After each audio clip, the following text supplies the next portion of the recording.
आणि आता वळूयात पुढच्या बातमीकडे। पाणंद रस्त्यावर आता मोफत मुरुम टाकला जाणार असल्याचं अजित पवार म्हणाले।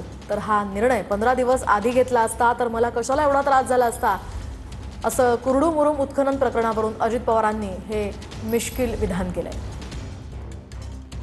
मगाशी बोलत असताना चंद्रशेखर बावनकुळेंनी सांगितलं की पाणंद रस्त्याला आता रॉयल्टी मुरुम वगैरे काढला तर लागणार नाही।